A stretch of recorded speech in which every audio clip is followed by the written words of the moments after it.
예, 안녕하십니까. 책 읽는 자유인 채널을 운영하고 있는 이선입니다. 오늘 2025년 12월 14일 일요일, 지금 시각은 오후 6시 26분입니다. 오늘 세 번째 시간인데요. 좀 쉬었고요. 이제 이번 시간에 필경사 바틀비 끝낼 것 같습니다. 아주 반가운 선물이 하나 왔어요.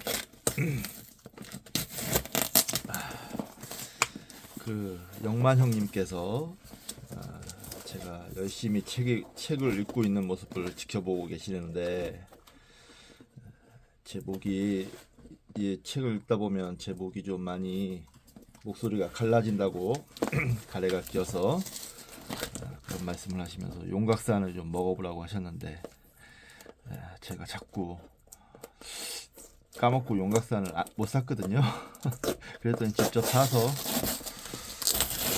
용각산을 보내주셨습니다. 아이고, 뭐 이렇게 많이.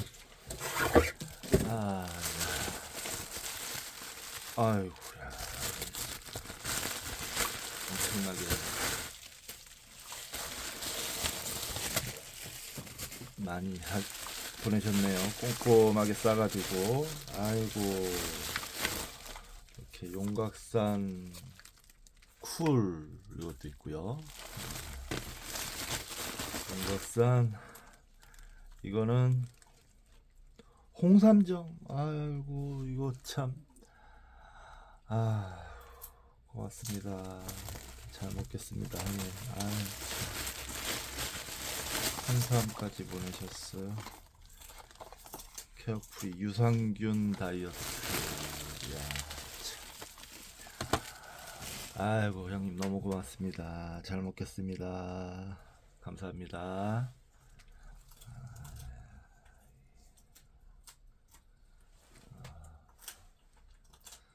너무 기쁘네요. 예.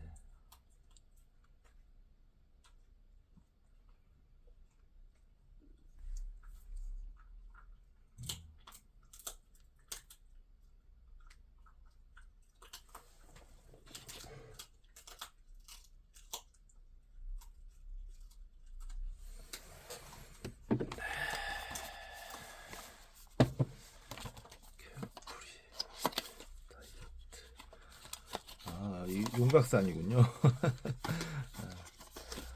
용각산을 보내주셨습니다. 이거는 알약인가? 아, 옆에 놓고 책을 읽을 때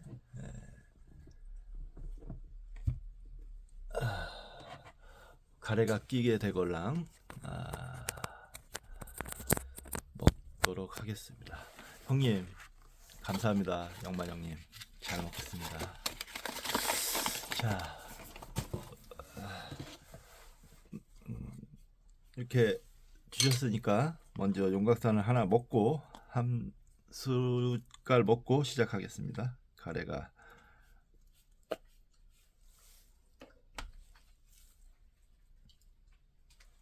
이렇게 먹는 게 맞죠?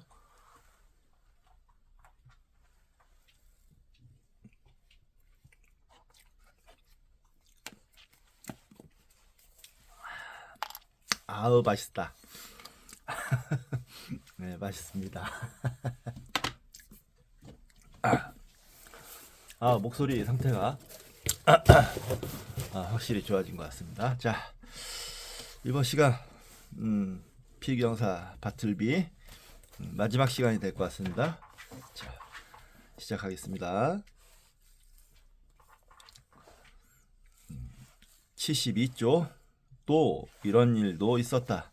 어떤 중재가 진행되고 있을 때였다. 변호사들과 증인들로 가득 찬 사무실에서 일이 빠른 속도로 진행되고 있던 중 그 자리에 참석해서 일에 매달려 있던 어느 법조인이 바틀비가 하는 일이 전혀 없는 것을 보고는 급히 자신의 사무실로 달려가 서류를 가져다 달라고 부탁했다. 그러나 바틀비는 조용히 거절하고 여전히 계속 아무 일도 하지 않았다. 그러자 그 법조인은 그를 뚫어지게 쳐다보다가 내게 시선을 돌렸다. 하지만 내가 무슨 말을 할 수 있었겠는가. 마침내 나는 내 사무실에 있는 일로와.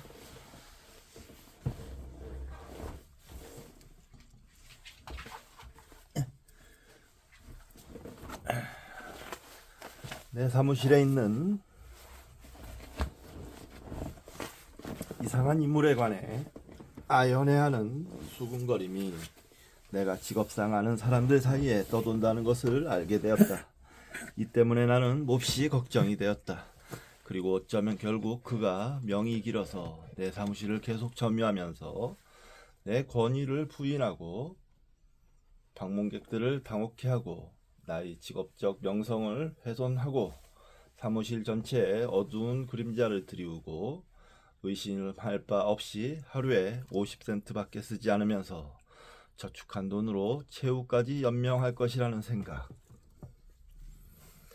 그리고 결국은 아마도 나보다 오래 살아서 종신점유를 이유로 들러 내 사무실의 소유권을 주장할 것이라는 생각이 나를 엄습했다. 이 모든 우물한 예상이 점점 더 내 마음에 쇄도했고 친구들은 내 사무실의 유령에 대해 끊임없이 잔인한 소견을 내게 들이댔다. 그런 이유들로 내게 큰 변화가 생겼다. 나는 모든 능력을 총동원해서 이 견딜 수 없는 악령을 영원히 제거하기로 했다. 하지만 나는 그 목적에 적합한 쉽지 않은 계획을 궁리하기 전에 먼저 단순히 그에게 그가 아주 떠나는 것이 타당하다고 넌지시 말했다. 내 생각을 면밀하고 신중하게 고려해 보라고 간곡히 권했다. 하지만 숙고하도록 주어진 사흘 뒤 그는 본래의 결정이 여전함을 내게 통보했다. 한마디로 그는 여전히 나와 함께 거하는 편을 택한 것이다. 어떻게 하면 좋지? 나는 코트의 단추를 끝까지 잠그며 혼잣말을 했다. 어떻게 하면 좋지? 어떻게 해야 하지? 내 양심은 내가 이 사람, 아니 이 유령을 어떻게 해야 한다고 하지? 나는 그를 쫓아내야만 해. 그는 떠나지 않으면 안 돼. 하지만 어떻게? 그를 강제로 밀어내진 않을 거라고? 불쌍하고 창백하고 소극적인 인간. 그런 의지가지 없는 녀석을 의지가 없는 녀석을 문 밖으로 내쫓지는 않겠다고? 그런 잔인함으로 너 자신에게 불명예를 초래하지는 않겠다고? 그래, 그러지 않을 거야. 나는 그러지 못해. 그럴 바에야 차라리 그가 여기서 살다가 죽도록 내버려 두고 그의 유해를 벽에 넣고 벽돌을 쌓아버리겠어. 그럼 너라면 어떡하겠는가? 너의 모든 감언에도 불구하고 그는 꼼짝도 하지 않으려고 해. 뇌물을 주어도 그는 그것을 너의 책상, 너의 문진 밑에 그대로 내버려 두지 않나? 한마디로 그는 내 곁에 들러붙는 편을 택한 게 아주 명백해. 그렇다면 색다른 무언가를 해야 해. 뭐라고? 설마 경찰을 불러 그에게 쇠고랑을 채우게 해서 그의 무해하고 창백한 얼굴을 구치소로 보내질 않겠지? 그런데 무슨 근거로 그렇게 되도록 할 수 있다는 거지? 불황자가 아닌가? 뭐라고? 꼼짝도 하지 않으려는 그가 불황자요 방랑자라고? 그가 불황자가 되지 않으려 한다는 것 때문에 너는 그를 불황자로 치부하려는 거로군. 너무 터무니없는 소리야. 그럼 뚜렷한 생계수단이 없다는 것. 이것으로 그는 꼼짝 못하겠지. 그것도 아니야. 그는 명백히 자활하고 있어. 그리고 그건 어느 누구든 그럴 수단을 가지고 있다는 것을 보여줄 수 있는 반박할 수 없는 유일한 증거지. 됐어. 그만하자. 그가 여기를 떠나지 않으니 내가 떠나는 수밖에. 사무실을 이전하자. 다른 데로 이사하는 거야. 그리고 만일 내가 그를 새 사무실에서 다시 본다면 그때는 일반적인 무단 침입자로 간주해 그에 대한 법적인 절차를 밟겠다고 정당하게 통보하겠어. 나는 이를 실행에 옮겨 다음날 그에게 말했다. 있어 보니 이 사무실에는 시청이 너무 멀어 공기도 좋지 않고 요컨대 다음 주에 사무실을 옮길 계획이야. 그리고 자네의 품은 더 이상 필요가 없을 것세. 자네가 다른 곳을 찾아보도록 지금 말해두는 것이네. 그는 아무런 대답도 하지 않았다. 그리고 나도 더 말하지 않았다. 정해진 그날 나는 사무실로 가는 길에 짐마차와 인부를 고용했다. 가구가 별로 없었기 때문에 몇 시간 내에 모든 짐이 다 나갔다. 그 필경사는 처음부터 끝까지 칸막이 뒤에 선 채로 있었다. 나는 칸막이를 제일 나중에 내가도록 했다. 그들이 칸막이를 거두었다. 칸막이가 거대한 이절지처럼 접혔다. 그리고 그 자리에 드러난 것은 헐벗은 방의 움직이지 않는 거주자였다. 나는 입구에 서서 잠시 그를 쳐다보았다. 그때 내 안에서 무언가가 나를 질책했다. 나는 다시 들어갔다. 내 손은 호주머니 안에 있었고, 그리고 내 마음은 조마조마했다. 잘 있게 바틀비. 나는 이제 가네. 잘 있게. 모쪼록 신의 가호가 있기를 빌겠네. 그리고 이거 밖에. 그의 손에 얼마간 쥐어 주었지만 돈은 바닥에 그대로 떨어졌다. 그리고 이상한 말이지만 나는 그에게서 그토록 간절히 벗어나기를 원했는데도 떨어지지 않는 발걸음을 억지로 옮겨야 했다. 나는 새 사무실에 자리를 잡고 처음 하루 이틀은 항상 문을 잠갔다. 그리고 복도에서 발소리가 날 때마다 흠칫흠칫 놀랐다. 잠시 어디에 다녀올 때도 잠깐 사무실 문 앞에서 멈추고 열쇠로 문을 열기 전에 주의 깊게 귀를 기울이곤 했다. 하지만 쓸데없는 두려움이었다. 바틀비는 내 근처에 얼씬도 하지 않았다. 나는 만사가 순조롭다고 생각했다. 그러던 중 혼란스러워 보이는 어떤 낯선 사람이 나를 찾아왔다. 그는 내게 최근까지 월스트리트 공공번지에 입주했던 사람이냐고 물었다. 나는 불길한 예감에 휩싸이며 그렇다고 대답했다. 그러자 자신을 변호사로 밝힌 그 낯선 사람이 말했다. 그렇다면 변호사님이 거기 두고 온 사람에 대한 책임을 져야겠습니다. 그자는 어떤 필사도 안 하려 합니다. 아무 일도 안 하려 합니다. 안 하는 편을 택하겠다고 합니다. 그리고 사무실을 떠나지 않으려 합니다. 속으로는 떨렸지만 나는 짐짓 평정을 가장하고 말했다. 미안합니다만 변호사님, 나는 실은 변호사님이 언급하는 그는 나와 아무런 상관이 없습니다. 내가 그에 대한 책임을 져야 한다고 하시는데 그는 내 친척도 아니고 수습사원도 아닙니다. 도대체 그는 어떤 사람입니까? 나는 정말 변호사님께 알려드릴 게 없습니다. 그에 대해 아무것도 모르거든요. 전에 필사원으로 그를 고용한 바 있지만 얼마 전부턴가 그는 아무런 일도 하지 않았어요. 그럼 내가 그를 처리하겠습니다, 변호사님. 그러니만 실례합니다. 그로부터 며칠이 흘렀다. 그리고 더 이상 아무런 소식이 없었다. 가끔 그곳에 들러 불쌍한 바틀비를 볼까 하는 자비로운 충동을 느꼈지만 무언지 모를 지나친 신중함이 나를 붙들었다. 지금쯤이면 그도 끝장났겠지. 마침내 그런 생각이 들었다. 한 주가 더 지나도록 더 이상 별다른 소식이 없을 때였다. 하지만 그 다음날 사무실에 도착해보니 여러 사람들이 문 앞에서 잔뜩 흥분해서 기다리고 있었다. 맨 앞에 있던 사람이 소리쳤다. 저 사람이요. 저기 오고 있군. 나는 곧 그가 일전에 혼자 나를 찾아왔던 변호사임을 알아보았다. 그들 중 풍채가 좋은 사람이 내게 들이대며 소리쳤다. 내가 알기론 월스트리트 공공번지의 건물주였다. 즉시 그를 데려가줘야겠습니다, 변호사님. 여기 이분들은 제 세입자인데 더 이상 참지 못하겠답니다. 그가 그 변호사를 가리키며 말을 이었다. 비 변호사님이 그자를 사무실에서 쫓아냈더니 이제는 악착같이 건물 여기저기에 출몰합니다. 낮에는 계단 난간에 앉아있고 밤에는 건물 입구에서 잠을 잡니다. 모두 걱정스러워해요. 의뢰인들이 떠나고요. 폭도일까봐 두려워하는 사람도 있어요. 변호사님이 무슨 조치를 취해 주셔야겠습니다. 지체 없이 말입니다. 나는 그가 마구 퍼붓는 말에 기겁을 하고 뒷걸음질 쳤다. 새 사무실 문을 걸어 잠그고 그 안에 틀어박히고 싶었다. 헛되이도 나는 다른 사람들과 마찬가지로 나 또한 바틀비와 아무런 상관이 없다고 주장했다. 나는 그와 어떤 식으로든 관계를 맺은 마지막 사람이 나였기 때문에, 그리고 그들이 그 끔찍한 책임을 내게 전가하려 했기 때문에 나의 주장은 아무 소용이 없었다. 그러자 나는 신문에 나는 것이 두려워 가로 열고 그중 한 사람이 은근히 위협했다. 가로 닫고 그 문제를 곰곰이 생각해 보았다. 결국 말을 꺼냈다. 만일 나와 그 필경사가 그의 방에서 단둘이 이야기할 수 있게 해주면 나는 오후에 그들이 불평하는 성가신 존재에서 벗어나도록 최선을 다하겠다고 했다.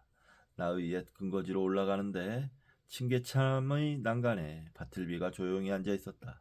바틀비, 여기서 뭐 하고 있나? 그가 온화하게 대답했다. 난간에 앉아 있어요. 나는 몸짓으로 그 변호사의 방으로 불렀다. 우리가 들어가자 그 변호사는 밖으로 나갔다. 내가 말을 꺼냈다. 바틀비, 자네가 내게 큰 시련을 초래하고 있다는 걸 아나? 사무실에서 해고당한 뒤 고집 피우며 계속 건물 입구를 점거해서 말이야. 묵묵부답이었다. 이제 둘 중 하나라네. 자네가 뭔가 하든지 아니면 자네에게 뭔가 가해지든지 말이야. 자, 자네 어떤 직종에 종사하고 싶은가? 누군가에게 고용되어 다시 필사하는 일을 하고 싶나? 아니요, 아무것도 변경하지 않는 편을 택하겠습니다. 포목상의 점원이 되는 건 어때? 그 일을 하면 너무 많이 갇혀있게 돼요. 아니요, 저는 점원이 되고 싶지 않습니다. 하지만 저는 특별하지 않아요. 나는 소리쳤다. 너무 많이 갇혀있다니. 아니, 자네는 늘 스스로 갇혀 살지 않았나? 점원이 되지 않는 편을 택하겠습니다. 그의 대꾸는 단번에 그 하찮은 일들을 일소하려는 듯 했다. 바텐더 일은 어떻겠나? 시력을 혹사하는 일이 아니니 말이야. 전혀 마음에 없습니다. 하지만 앞서 말씀드렸듯이 저는 특별하지 않아요. 그가 이례적으로 말이 많다는 것은 고무적인 일이었다. 나는 다시 진격했다. 그럼 상인들을 대신해서 전국을 여행하며 수금을 해보는 건 어떨까? 자네의 건강에도 좋을 텐데. 아니요, 다른 일을 하는 편을 택하겠습니다. 그럼 여행 동반자가 되어 유럽에 가는 건 어때? 집안 좋은 젊은이의 말상대가 되어주면서 말이야. 어떤가? 전혀 아닌데요. 거기엔 무언가 확정적인 게 없다는 생각이에요. 저는 고정적인 게 좋습니다. 하지만 저는 특별하지 않아요. 나는 더 이상 참지 못하고 소리쳤다. 고정적인 걸로 하지 그럼. 나는 화를 돋우는 그와의 관계에서 처음으로 제법 벌컥 성을 냈다. 자네가 밤이 되기 전에 이 건물을 떠나지 않으면 꼼짝없이, 정말 꼼짝없이 내가 떠날 수밖에 없을 것이네. 거실세. 나는 다소 우스꽝스럽게 말을 끝냈다. 끄떡도 않는 그를 을러서 말을 듣게 하기 위해 어떤 위협을 써야 할지 몰랐던 것이다. 더 이상 노력하기를 단념하고 서둘러 그를 떠나려는 순간 마지막으로 한 가지 생각이 떠올랐다. 전에도 전혀 그 생각을 해보지 않은 것은 아니었다. 나는 그 흥분된 상황에서 할 수 있는 가장 상냥한 어조로 말했다. 바틀비, 자네 지금 나와 함께 내 집에 가겠나? 내 사무실 말고 내가 사는 집 말이야. 우리가 한가할 때에 자네 편의대로 계획을 확장할 때까지 거기에 머무는 거야. 자, 지금 가세. 지금 당장. 아니요, 지금으로선 아무것도 변경하지 않는 편을 택하겠습니다. 나는 아무런 대꾸도 하지 않고 갑작스럽고 신속하게 도주함으로써 사람들의 모든 질문을 효과적으로 얼머무려 넘겼다. 나는 건물에서 급히 빠져나온 다음 월스트리트에서 브로드웨이 북쪽을 향해 뛰었다. 그리고 옴니버스가 보이자마자 올라탐으로써 곧 추적을 벗어났다.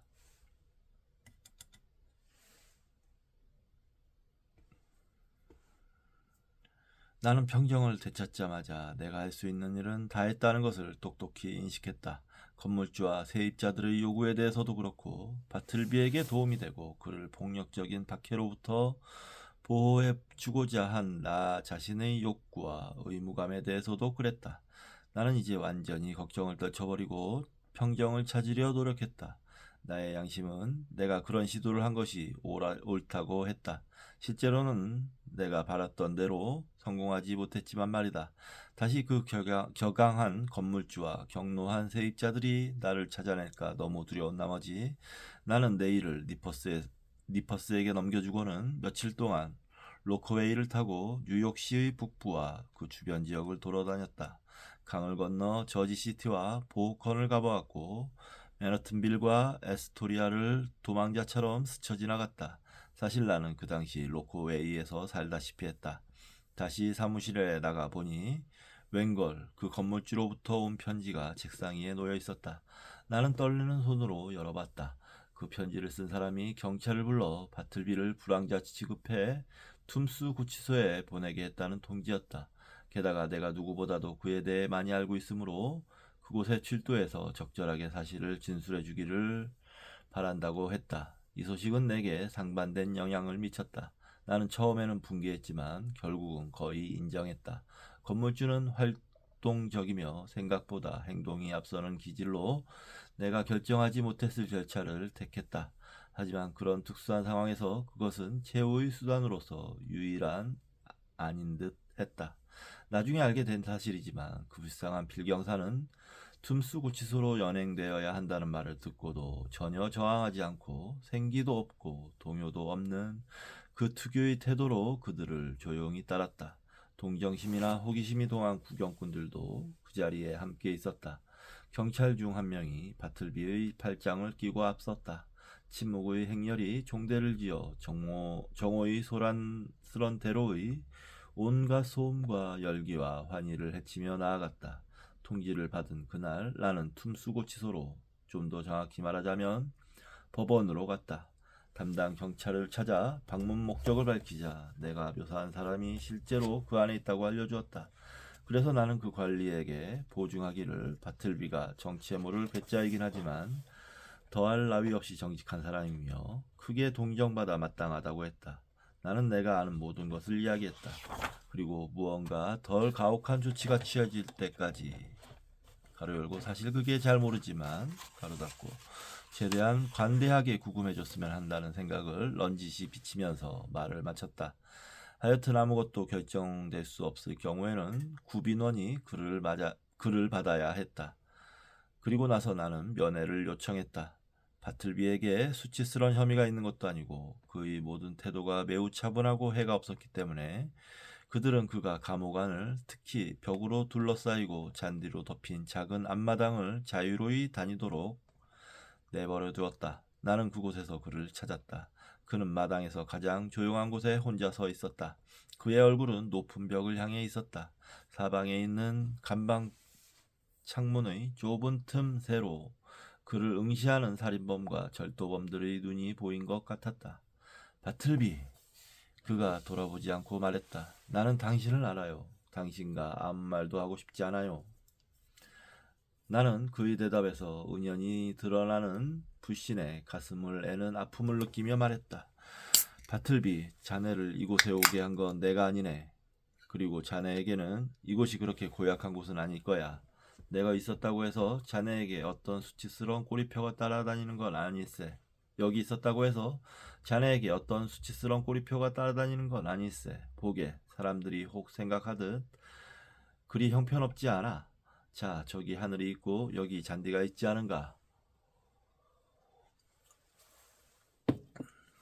나는 여기가 어딘지 알아요. 이렇게 대답한 후 그가 더 이상 말을 하지 않으려 해서 나는 자리를 떴다. 복도에 다시 들어서자 어떤 사내가 다가와 말을 걸었다. 아치마르 둘은 넓적한 고깃덩어리 같은 사람이었다. 그는 엄지색 손가락을 세워 자기의 어깨 뒤를 가리켰다. 저자가 선생님 친구입니까? 그렇소. 저 친구 굶어 죽으려는 겁니까? 그렇다면 간방 음식만 먹게 내버려두면 됩니다.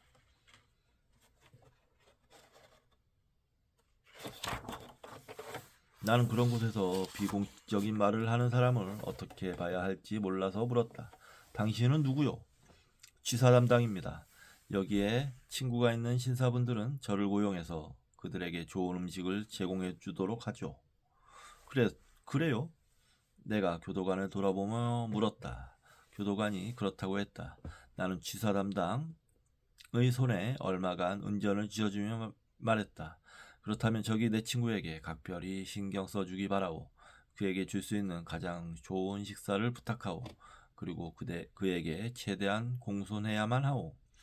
취사 담당은 자신의 예의 범죄를 선보일 기회를 얻지 못해 안타깝다는 듯한 표정으로 나를 쳐다보며 말했다. 그에게 저를 소개시켜주지 않겠습니까? 나는 그러는 것이 빌경사에게 결과적으로 위로우리라고 생각하고 그 말을 따랐다. 취사 담당의 이름을 묻고는 그와 함께 바틀비에게 다가갔다.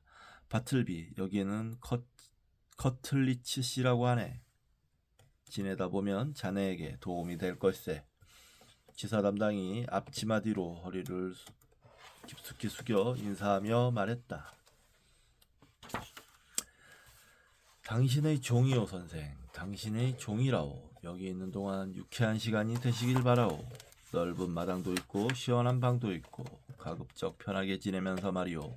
오늘 저녁 식사는 뭘로 하시겠소? 바틀비가 돌아서며 말했다. 나는 오늘 식사를 안 하는 편을 택하겠습니다. 소개받지 않을 겁니다. 저녁 식사에는 익숙하지 않으니까요. 그는 그렇게 말하면서 천천히 담장 안마당의 반대쪽으로 걸음을 옮겼다. 그러고는 막힌 벽을 마주하고 자리를 잡았다. 취사 담당이 놀란 눈으로 바라보며 내게 말했다. 어째서죠? 별나군요. 그렇죠? 내가 서글피 말했다. 약간 미친 것 같소. 미쳤다고요? 미쳤단 말이죠. 원 이거 참. 저는 선생님의 친구분이 위조 전문가 양반인 줄 알았습니다. 그들은 꼭 안색이 창백하고 점잖아요. 위조범들 말이에요. 그들에게는 동정심을 느낄 수밖에 없어요. 그럴 수밖에 없다고요. 멀로 에드워즈를 아십니까? 멀로 에드워즈라는 게 주표시가 있는데 19세기 초반의 유명한 위조범이랍니다. 네. 그는 마지막 말을 비장하게 덧붙인 다음 잠시 멈추었다.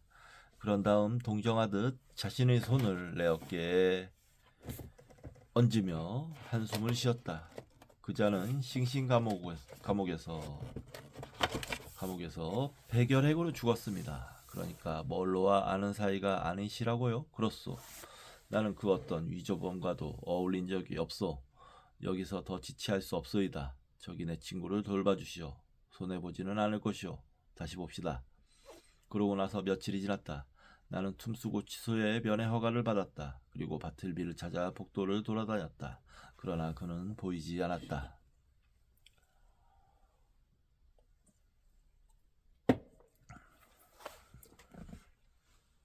교도관이 말했다. 조금 전에 그가 방에서 나오는 걸 봤습니다. 아마 앞마당에서 서성거리러 나갔나 봅니다. 그래서 나는 그쪽으로 갔다. 다른 교도관이 내 곁을 지나가며 말했다. 그 말 없는 자를 찾고 있습니까? 저쪽에 누워 있습니다. 저기 앞마당에서 자고 있어요. 그가 눕는 것을 본 지 20분도 채 안 됐어요. 앞마당은 쥐죽은 듯 조용했다. 일반 수감자들에게는 접근 금지 구역이었다. 굉장한 두께로 둘러친 벽은 밖에서 들려오는 모든 소리를 차단했다. 그 석조 건물의 이집트적인 특징이 우물하게 나를 내리눌렀다. 그러나 발 아래는 푹신한 감금된 잔디가 자라고 있었다. 그것은 영원한 피라미드의 심장인 듯했다. 새들이 떨어뜨린 잔디씨가 알 수 없는 마법에 의해 갈라진 틈새로 돋아난 것이다. 몸은 이상하게 벽 밑에 웅크리고 무릎은 끌어안고 모로 누워 차가운 돌에 머리를 대고 있는 쇠약한 바틀비가 보였다. 그러나 움직임이 전혀 없었다. 나는 잠시 멈추었다. 그리고 그에게 가까이 다가갔다. 몸을 굽혀보니 그는 멍하니 눈을 뜨고 있었다. 그것 말고는 깊이 잠들어 있는 듯 했다. 무언가가 그를 건드리도록 나를 부추겼다. 나는 그의 손을 만졌다. 그 순간 짜릿한 전율이 내 팔을 타고 척추까지 올라왔다. 발로 내려갔다. 그때 취사 담당의 둥근 얼굴이 위에서 나를 응시했다. 그의 식사가 준비되었습니다. 오늘도 밥을 안 먹는답니까? 아니면 먹지 않고도 사는 겁니까? 먹지 않고 산다오. 나는 그의 눈을 감겨주었다. 아주 잠들었군요. 그렇죠? 나는 중얼거렸다. 세상 임금들과 모사들과 함께. 이 대목은 세상 임금들과 모사들과 함께. 이 대목은 구약성서 욥기 3장 14절에 나오는 이야기입니다.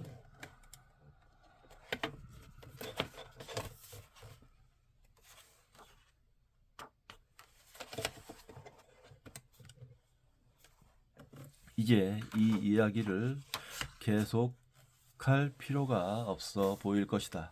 불쌍한 바틀비 매장에 관한 것이라면 상상력이 얼마 안 되는 설명을 대신해 줄 것이다. 그러나 독자에게 작별을 고하기 전에 말해둘 것이 있다.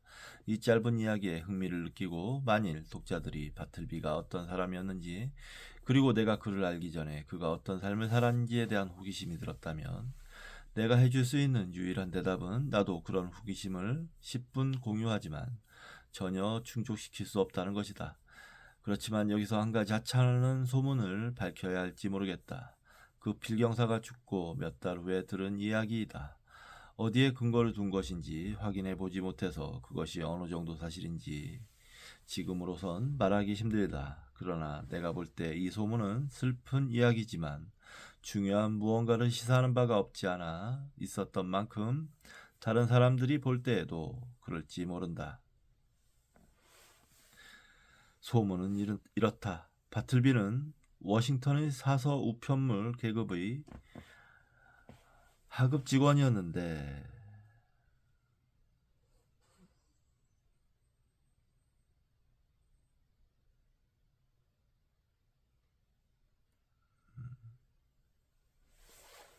사서 우편물이라는 건 죽을 사자를 쓰네요. 죽은 우편물.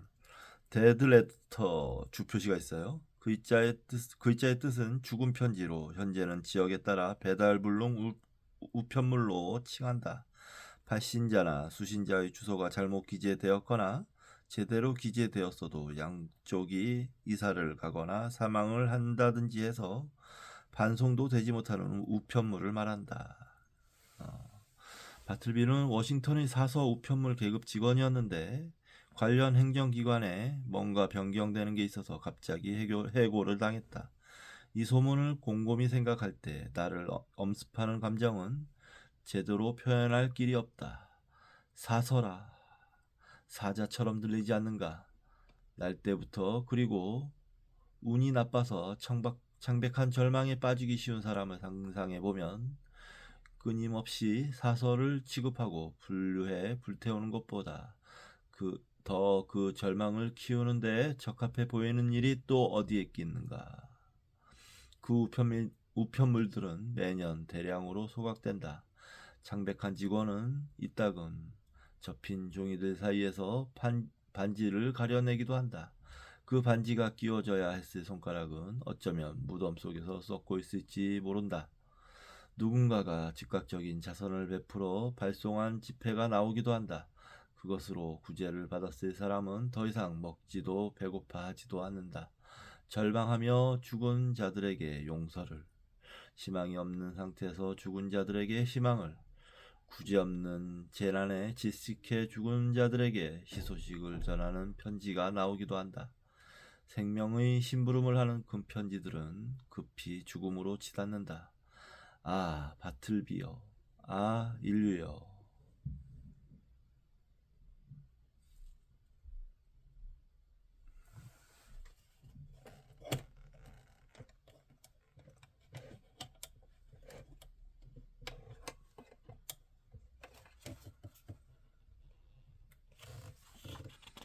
이게 끝입니다.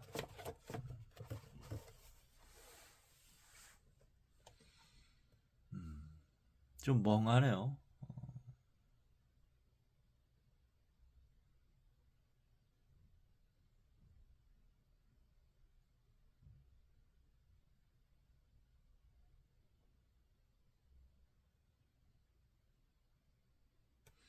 바틀비의 죽음이 자신이 전에 했던 일과 상관관계가 어떤 관계가 있는지 이를 추정해 볼 수 있도록 이야기한 것인데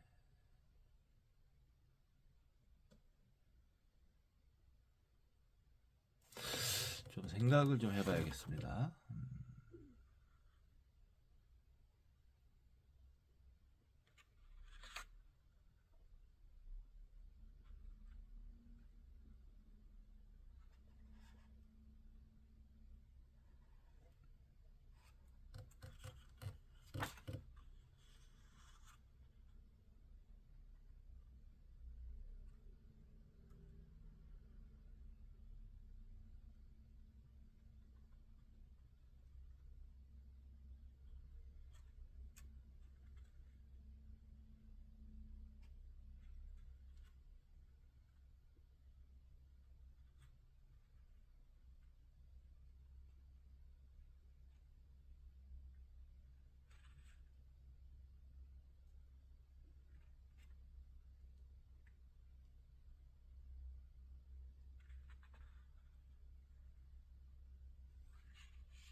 옴기니의 말을 한번 읽어보겠습니다. 예. 옴기니의 말. 누구를 위하여 종은 울리나. 그들이 미치고 눈이 멀어 유순한 그를 죽였음이니 그의 피가 그의 손에 있더라.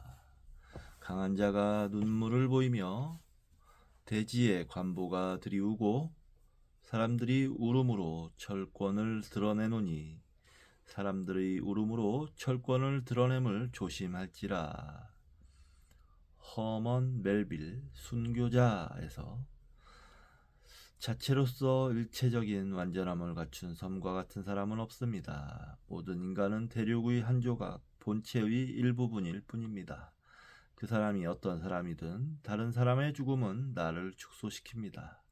왜냐하면 나는 인류에 속해 있는 일부분이기 때문입니다.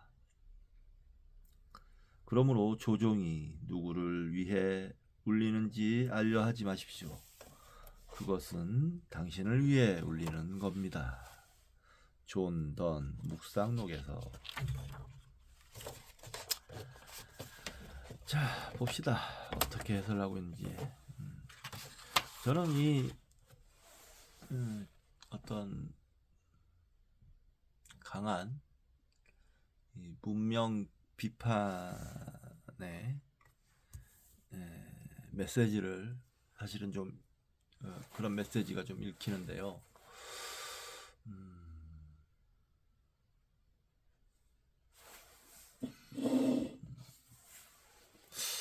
우리 글쎄요, 이 문명 안에서 어떤 일들이 벌어지고 있는지 그 한 조각을, 그것도 아주 비극의 한 형태로서의 조각을 보여주고 있는데, 한번 보겠습니다. 자, 1853년 가을 매사추세츠 농가의 작은 서재, 한 남자가 책상에 앉아 창밖을 내다본다. 소슬바람이 낙엽을 몰고 와 벌판에 홀로 선 농가의 유리창을 두드린다. 남자는 큰 체격은 아니지만 다부진 몸집에 얼굴이 불구스레하며 머리가 길고 수염이 덥수룩하다. 그는 소설가이다. 2년 전 심혈을 기울여 쓴 장편을 발표했지만 참담한 실패를 맛보았다. 팔리지 않고 출판사의 창고에 재고로 쌓여있던 책은 그마저 화재로 재가되었다. 소설 한 편을 더 발표했지만 결과는 더욱 참담했다. 남자는 한 월간지에 헐값으로 글을 팔기도 하고 책상 앞에 앉았지만 글을 쓰다 말고 연신 창밖을 내다본다.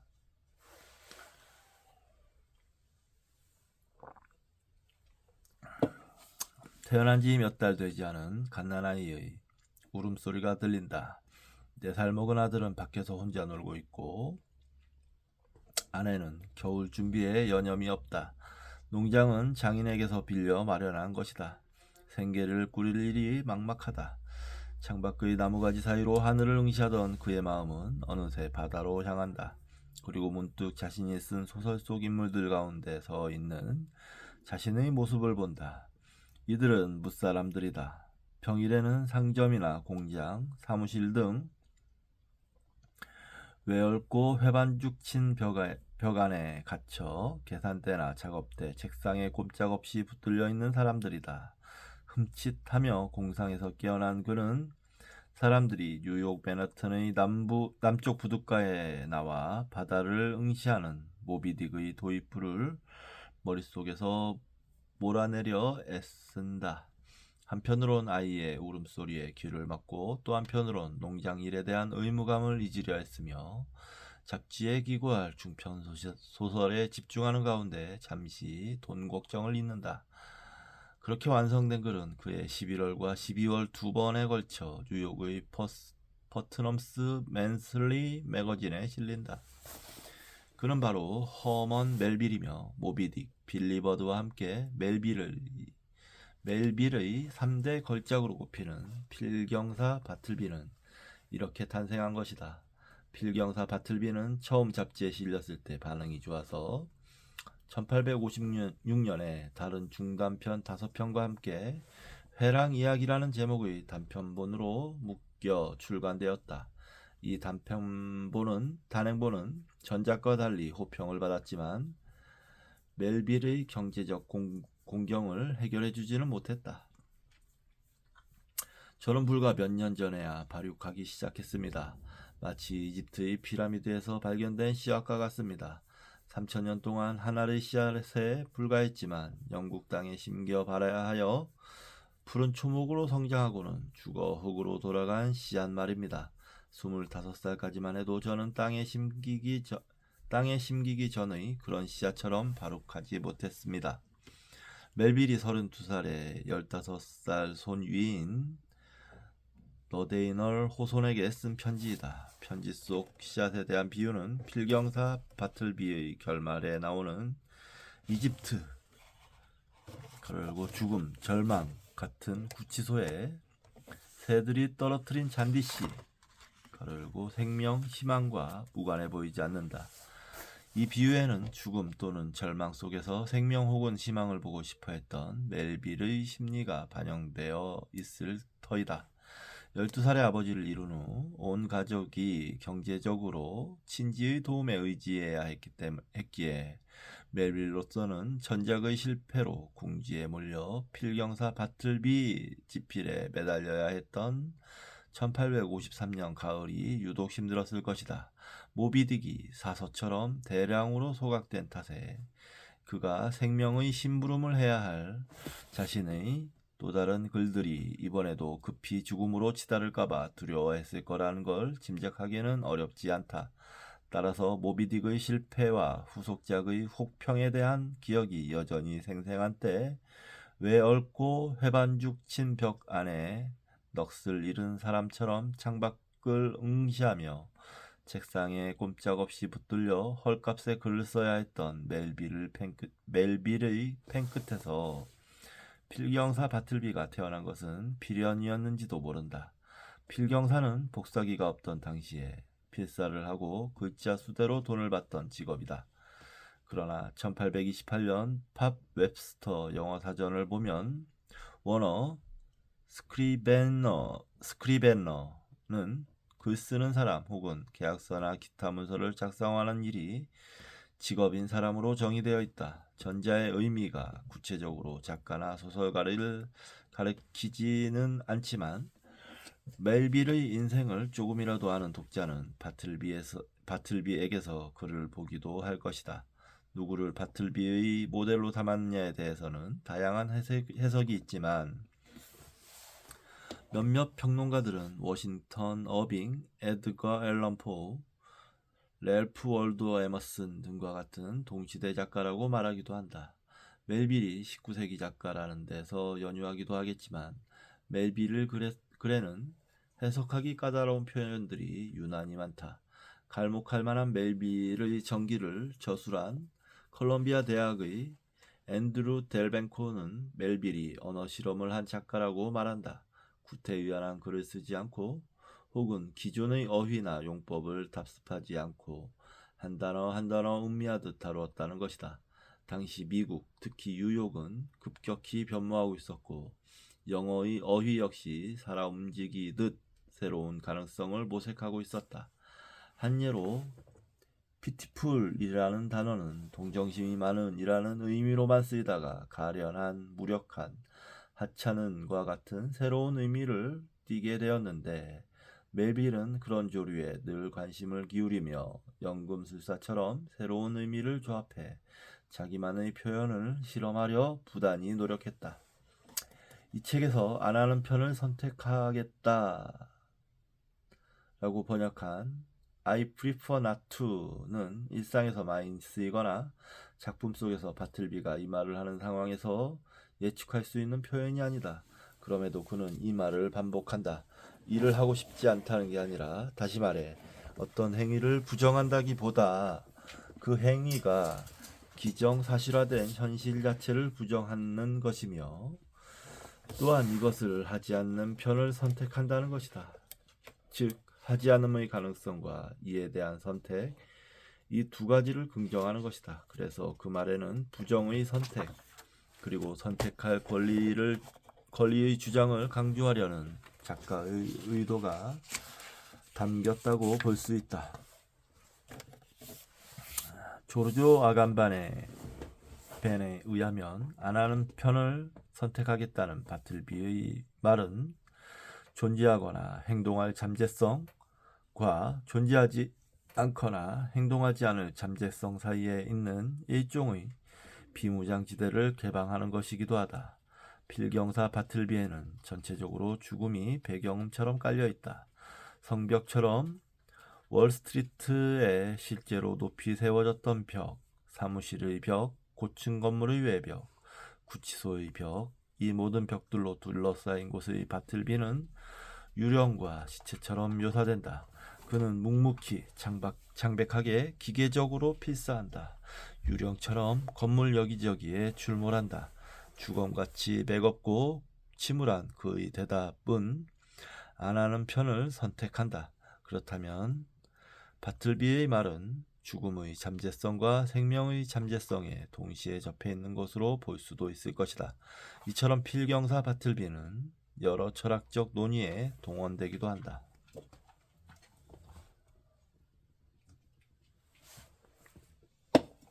또한 멜빌은 기독교적 색채가 강한 표현들로 바틀비를 묘사했다. 바틀비가 처음 등장하는 순간을 구세주의 강림을 뜻하는 어드벤트라는 말로 표현함으로써 그의 출현이 범상치 않다는 것을 예고한다. 가로 열고 이 책에서는 어드벤트를 도래라고 옮겨 낯선 느낌을 의도했다. 가로 닫고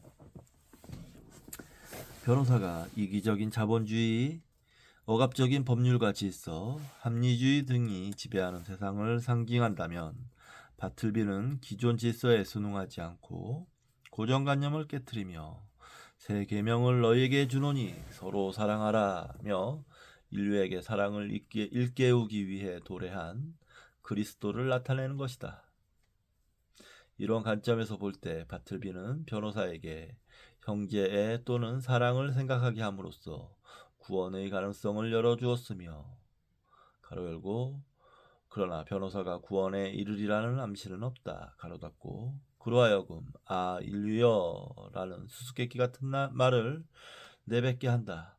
화자인 변호사가 바틀비와 나는 아담의 아들들이라고 자각하는 것과 죽음을 갈망하며 욥이 부르짖었던 세상 임금들과 모사들과 함께 라는 표현을 인용 가로 열고 바틀비를 생각하며 한 말일 수도 있고 변호사 자신을 생각해서 한 말일 수도 있다. 가로 닫고 하는 데서도 그것을 느낄 수 있다. 바틀비가 도래한 지 사흘째 되는 날부터 일하기를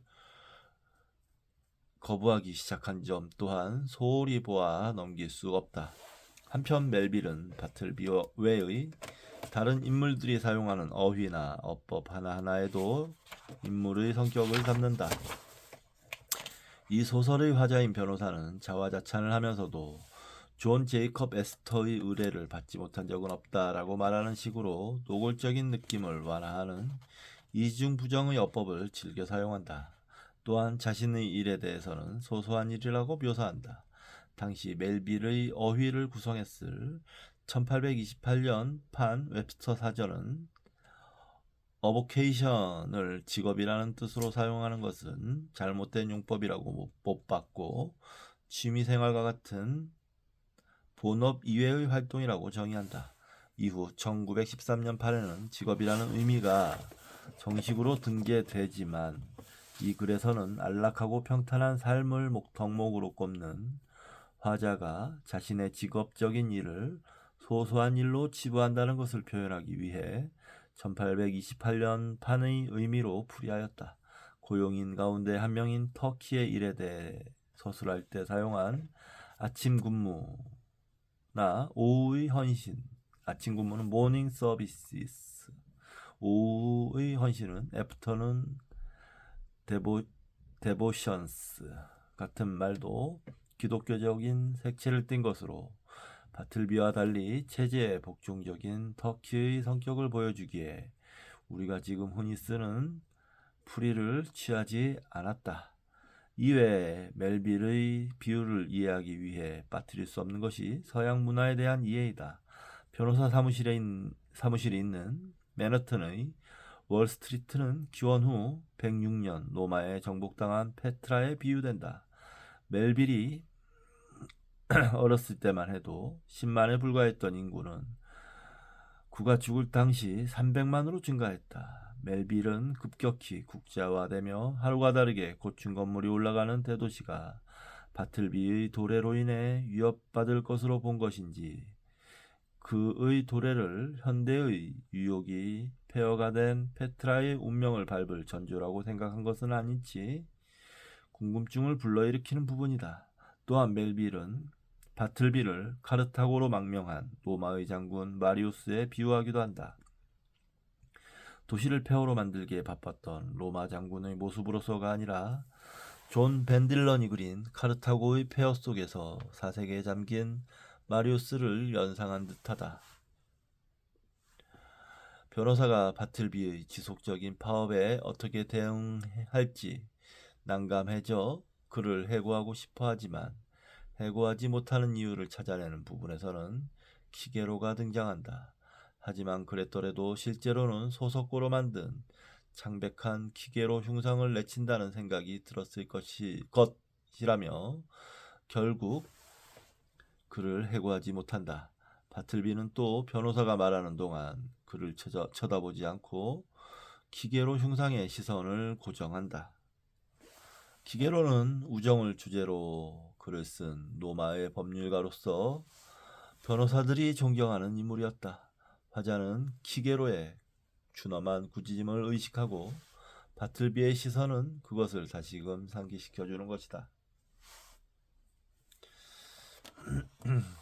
짧은 그림에도 이렇듯 다양한 함의와 해석이 내재되어 있는 필경사 바틀비는 20세기 중반에 들어 미국의 고등학교 교과서에 수록되기도 하며 많은 독자들의 사랑을 받아왔다.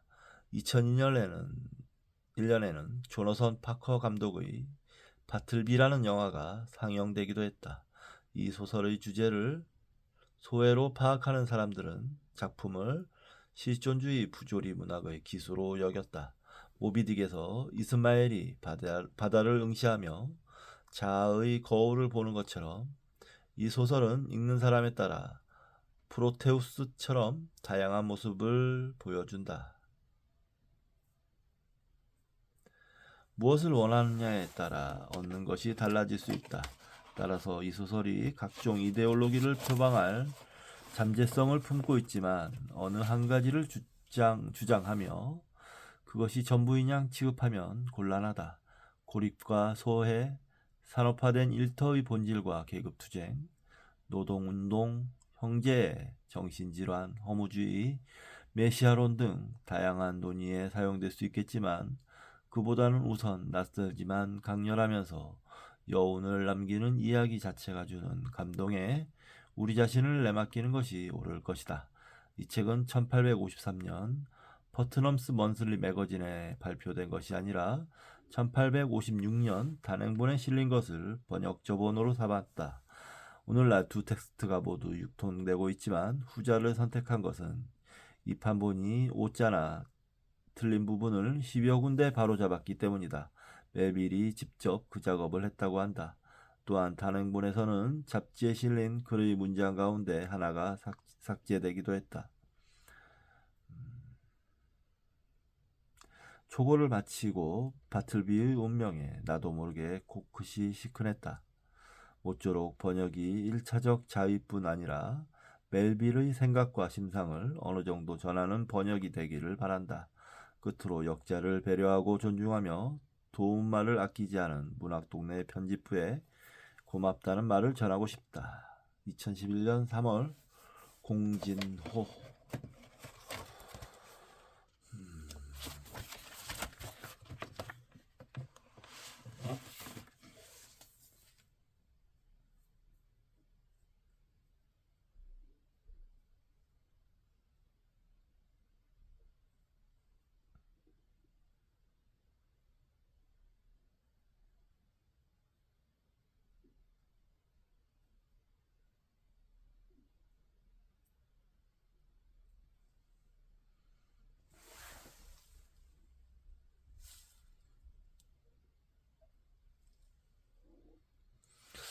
이 책 뒤에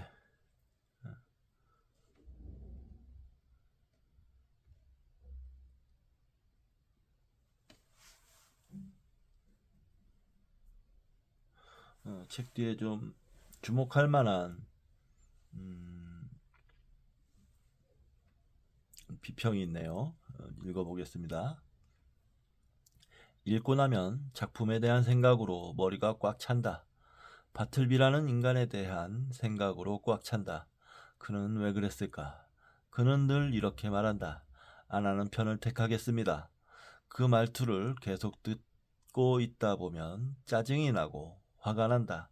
더 듣다 보면 우습기까지 하다. 결국엔 그가 왜 그런 식으로 말하고 싶어 하는지 생각하게 된다. 타인에 대해 생각하게 된다. 필독서 필경사 바틀비다. 김중혁 소설가. 그리고 또 하나가 있는데요. 프란치 카프카를 연상시킨다. 이 소설의 주인공은 행동하기를 완강히 거부해서 사람들을 당혹하게 만든다. 그가 왜 그러는지 작가는 아무 설명도 하지 않지만 우리는 그대로 받아들이고 연민까지 느끼고 있다. 호르헤 루이스 보르헤스 시인 소설가. 네, 다 읽었습니다. 인상적인 작품이네요. 네, 인상적인 작품이고 이 소설가의 소설가 김중혁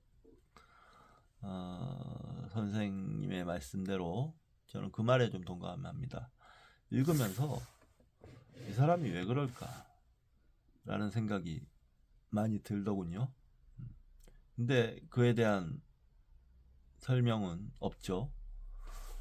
없는데 여러 가지로 추측해 볼 수 있습니다. 요 소설에 나오는 다양한 장치로 인해서 여러 가지로 추측해 볼 수 있는데 결국엔 타인에 대해서 생각을 하게 된다는 거. 그게 이 소설의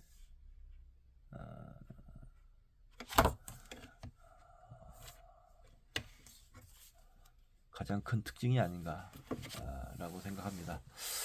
네, 아무튼 잘 봤고요. 소설가 필경사 바틀비 이렇게 책 한 권을 또 읽었습니다. 자, 이번 시간은 여기서 마치고 저는 저녁을 먹어야 되는데 떡볶이를 만들어서 먹으면서 필사를 하는 걸로 필사를 좀 더 하고 싶거든요. 그렇게 하도록 하겠습니다. 감사합니다.